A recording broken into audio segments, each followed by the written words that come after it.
Hello, my name is Mitch and I draw Blood Force, and we're back with more Homage Studios books this week. So if you're getting a little sick of Homage books, you might want to check back in a week or so. Because today we're checking out Stormwatch #1, right after this quick promo. Hello friends, welcome to Blood Force. So this is Blood Force. Blood Force is a comic book that I write and draw. It is both a celebration and a parody of 90s extreme comics, and it is full of crazy stuff like this, and the action is only getting better with every page. And in order to read Blood Force, all you have to do is open the description below, click the link, go to my Patreon, and subscribe there.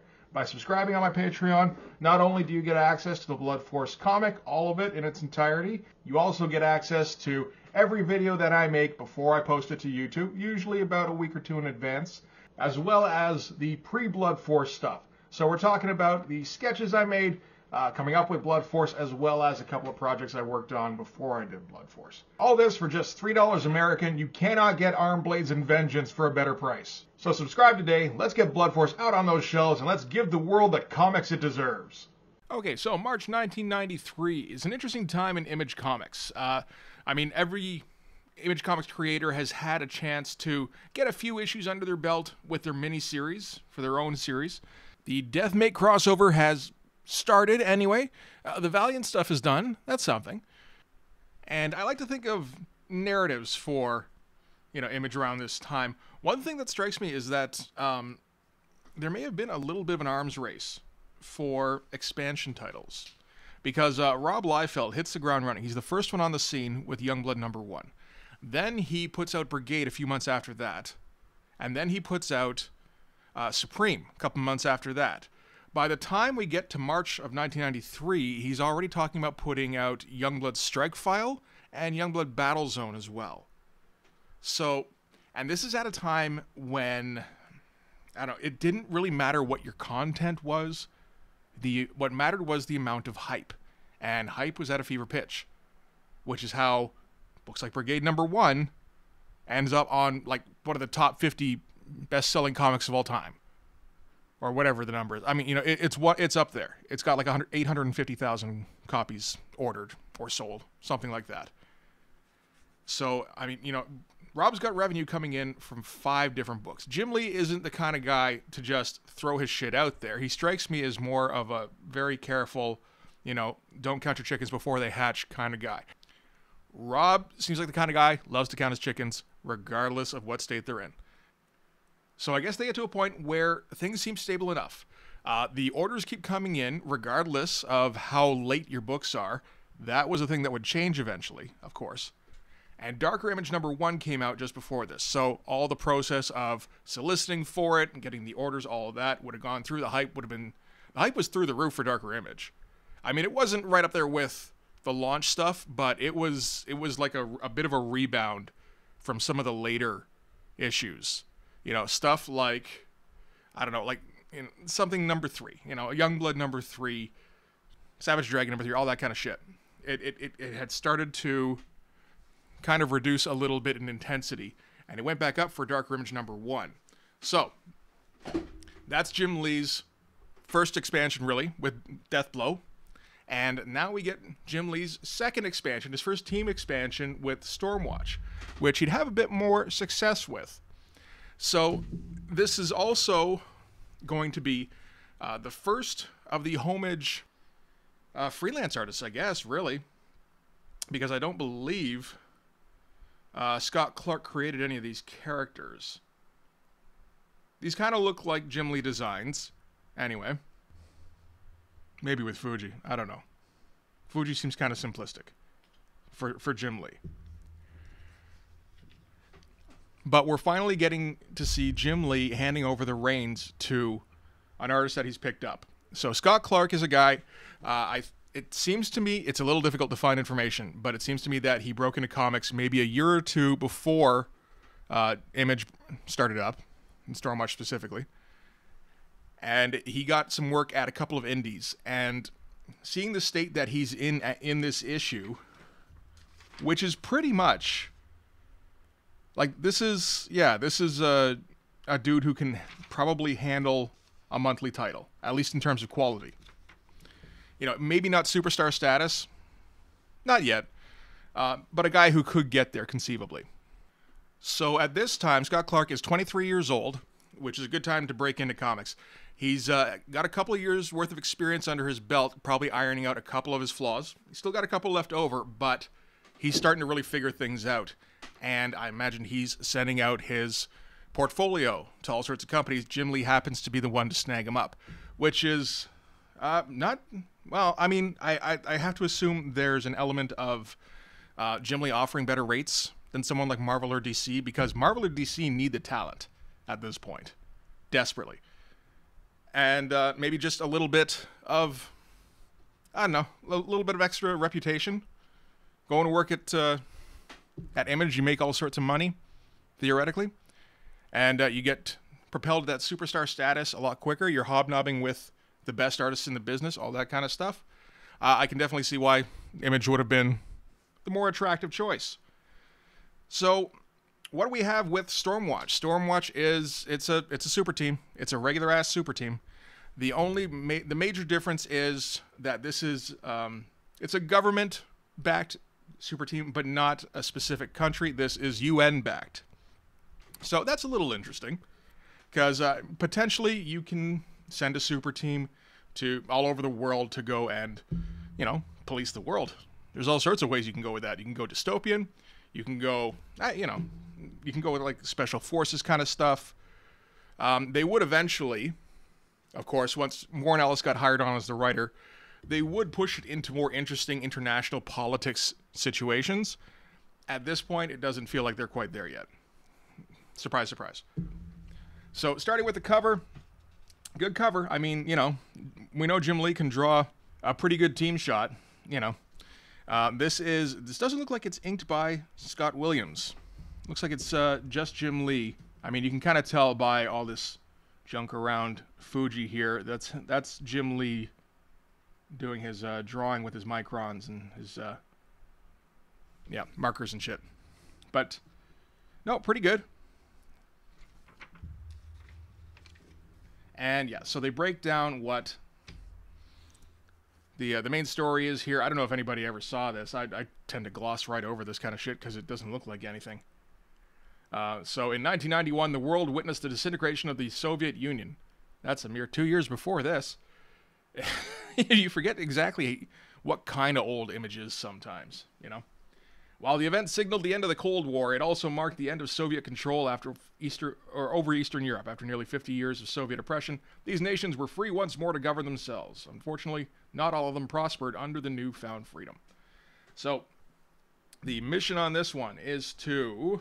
Due to escalating hostility in Bosnia-Herzegovina, the Council requires the immediate exfiltration of UN envoy John Windsor from the Sarajevo area, along with political refugees in his charge. Weatherman 1. All right, and looking at the cast here, it's similar to something like Gen 13. Brandon Choi and Jim Lee, co-creator story. Okay, which probably means Brandon Choi wrote it. Jim Lee went, yeah, that sounds good. And then Scott Clark gets to do the pencils, Trevor Scott gets to do the inks, and I get to be confused by those two. Joe Chiodo on the colors, so that's going to be all right. Mike Heiser doing letters, as always. They really only have like a couple of guys for letters at Homage, eh? I mean, I guess this is really like only the third book. But we're going to kick things off with a splash page, actually. This is all senseless bullshit. As you would expect. Way too much text for what's going on. Good solid pose. And, I like this because it does, I'll give Brandon Choi some credit here, assuming that he had a hand in this. It does tell you who your protagonist is right off the hop. You kind of guess from the cover. Everything does kind of, like with this and this, everything does kind of come in on Battalion here. And then double spread. So we're taking a page out of the Eric Larson playbook. I like it. And this is showing off the whole team. And this is just Stormwatch attacking regular-ass soldiers. Well, what they're doing is this John Windsor guy, they're trying to exfiltrate him, but they're also trying to get out a seedling. So in this, seedlings are potential super people. And they have a method of unlocking super people powers from out of the seedlings. So they're going to try and get both of them out. The, I suppose, Serbian government? Bosnian? I guess it'd be that one. Is trying to get a hold of probably the seedling. They probably don't care too much about the American delegate, the UN envoy. Yeah, and nothing going on in terms of all the dialogue. We learn here that Battalion likes the members of this new Stormwatch team. That's important information. And we get... I do remember this, where they're going to tell you what all the names are, which is helpful if a little lazy. You know, you could work it into the dialogue. Oh, he says Battalion San, he says Fuji. I guess part of the confusion could be because the next person to speak is Hellstrike here, and then you go down to Winter, who says Hellstrike. And then nobody says Winter or Diva. So, yeah, I guess just kind of get rid of the possibility of confusion if you can. So they clear out the local troops just in time to hear an incoming bomb. And like we can see here, like again, this is a 23-year-old dude. This is some pretty talented work for a young guy. Some of it's a little rubbery, like some of the lighting's a little weird, but like this is pretty good stuff. Who's doing these? Trevor Scott. I have no idea how to identify what Trevor Scott's stuff is like, but like it's holding up the pencils pretty well. Anyway, so a bomb goes off under the bus here, and it turns out that they're being attacked by local super villains, and these are mercs, as in that's the name of the evil supervillain group. And we get, again, all the names. Mercs don't address each other by name. Although I suppose you wouldn't expect them to. In case, what about that Slayer girl? What was her deal? Like they get captured, that kind of thing. And it's like, oh shit, did I say her name? I didn't mean to. And some of these names are definitely second-tier characters. Razor, yeah, okay. Deathtrap, that's all right. Slayer, Kilgore, they're okay. Winter's not bad. Hellstrike's good. Diva, okay. Fuji, I'm not a fan. Battalion's all right. But we get we get kind of a face-off on these two pages, which is cool. And I believe this one was used for ads and stuff, as it should be, because it's a pretty kick-ass shot. Did he sign it? I don't think he did. Should have. That could be a cover right there if it weren't obscuring where a title would normally go. But like you put like lettering down here, yeah, that could work. But you do see a little bit of stiffness in the figures. One thing I've noticed about Trevor... Oh, see, I did it. I didn't even think that was actually going to happen. One thing I've noticed about Scott Clark from like his sketchbooks in the Homage Studios the Art of Homage, that one. His stuff is very practiced. He spent a lot of time on, drawing figures, just standing, or standing in profile, drawing heads straight on, or 3/4 profile. I don't even know about 1/4 profile. I'm sure there's a couple in here. But he's maybe not just not drawn a ton at this point, because he's a young dude. So Battalion kicks things off by going, "This time you won't escape me, Deathtrap. This time Stormwatch will put an end to you and your miserable band of mercenaries once and for all." That does certainly sound like a soldier and not a dumb comic book character. And they immediately go to shooting at each other and trying to kill each other and all that shit. Which, feels like a missed opportunity. I mean, it totally is. I suppose that's to be expected. But we've got a government, UN-backed team versus mercenaries. They say they're mercenaries. There's an opportunity to do something clever that happened right around this time, actually, in a book that has seen much better days. But March 93, in XFactor number 88, there's a character called Random. XFactor at this time was written by Peter David and drawn by Joe Quesada, so there's really no excuse for it to be in this terrible shape. So I apologize. Sorry, Peter and Joe.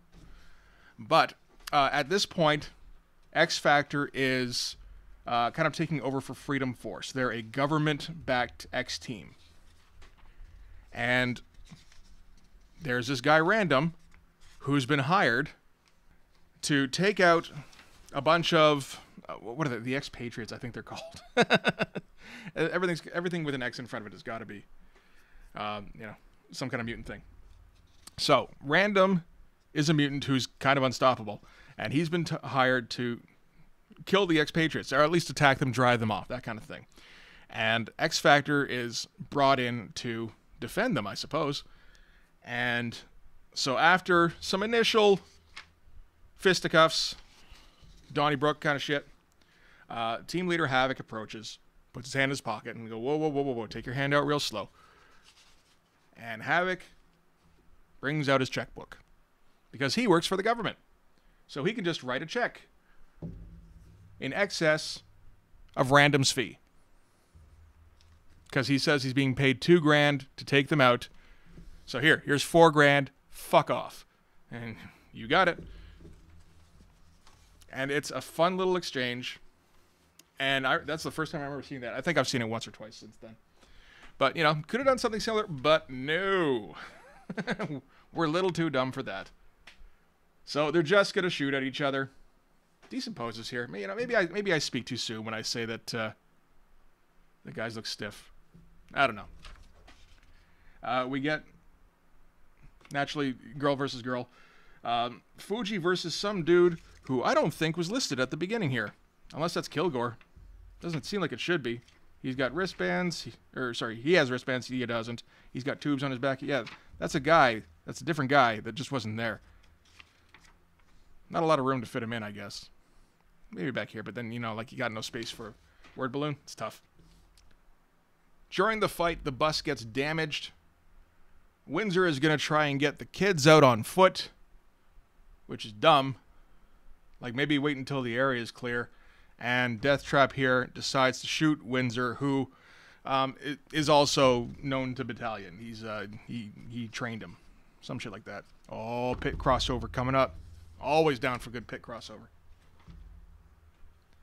And Jackson knows out of his sleep. I assume sometime later. Where did this say this was? I don't believe it did. Nope. So we're not getting any kind of time frame. Oh well. Battalion wakes up at home. They do give us a time frame, in that it's been 2 nights since his return from Sarajevo, so I was wrong on that one. And he's at home. That's his mom in his skyrise apartment. That all seems kind of weird, but whatever. And some Stormwatch people are at his door, ringing his bell at 2 in the morning. And Battalion ain't too happy about that. He's going to frog march right up to the front door and let whoever it is have a piece of his mind. So, yeah, we don't know exactly how to draw walking from this perspective yet. We'll get there, I'm sure. You know what? That doorknob looks really good. Damn. Well done. Anyway, so the person at the door is Synergy, who is a Stormwatch employee who's like an activator. She turns on seedlings. She turns on their seedling power kind of stuff. And Christine Trelane, the last time Battalion has seen her was back at the academy. She was the spokesperson for a new generation of activators with a new vision for... And unfortunately, it's Brandon Choi narration, so, it just washes over you like waves. But this is somewhat... like, the information could have been interesting because she seems to be the government shifting to more of a proactive approach to activating seedlings, I think, is what they're saying. It's tough to make it through that paragraph, though. But we see, against Scott Clark, yes, that's the right one, and his proclivity for dudes being a little too stiff and overshadowing things. I don't think that's a bad thing, though. I like the way he does that. He likes to get a lot of black on the page sometimes. And Synergy is bringing Battalion's brother Malcolm home.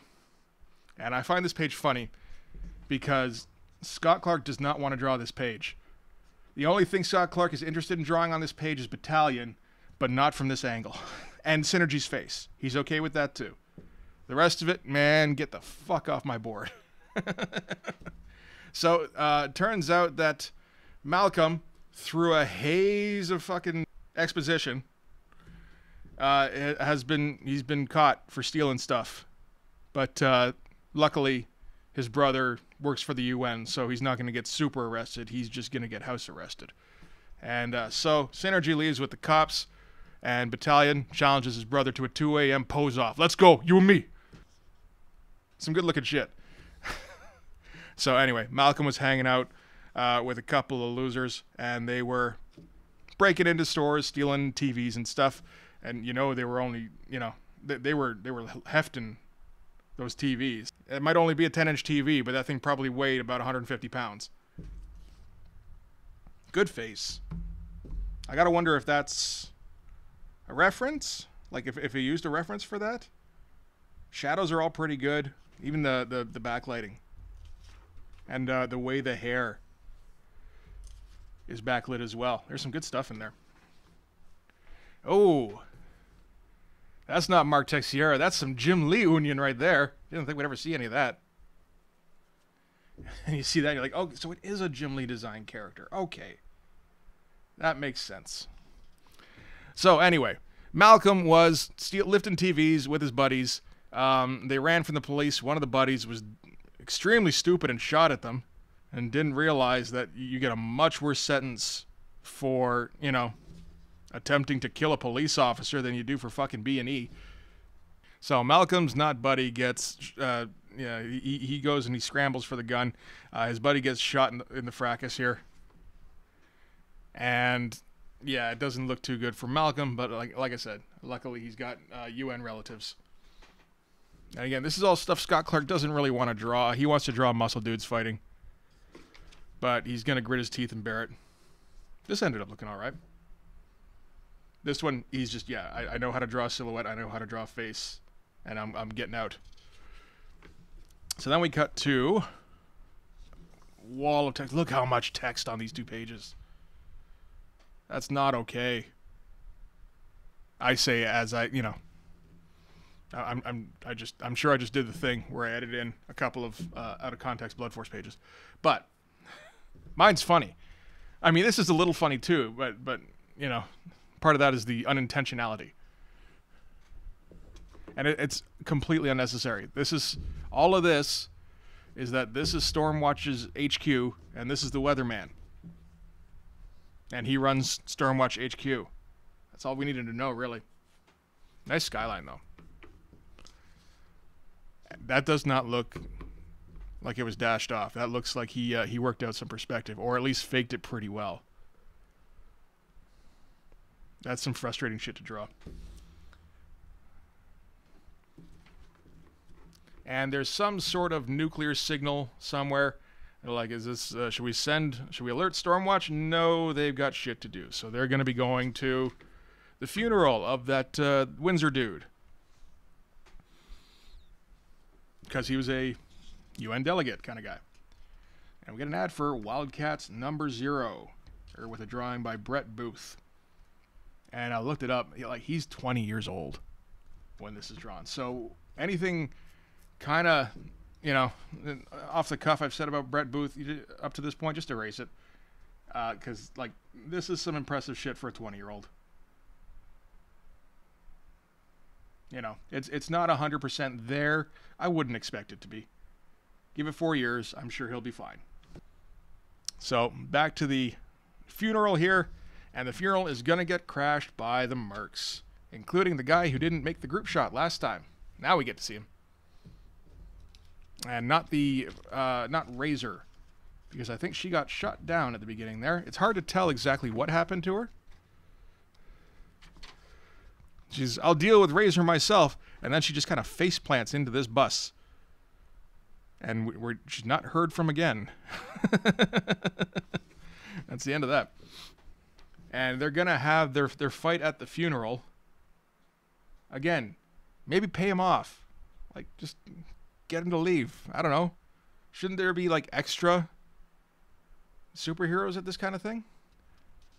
Anyway, so Battalion and Death Trap face off again. And not this time, Death Trap. I'm going to bring your bloody reign of terror to an end if it's the last thing I do. Again, does not sound like a soldier. Sounds like a dumb comic book character. Oh, there's those Wildcats cards. Including Dale Keown. Hellspawn there. Pretty sweet. Anyway, Malcolm gets hit during the crossfire.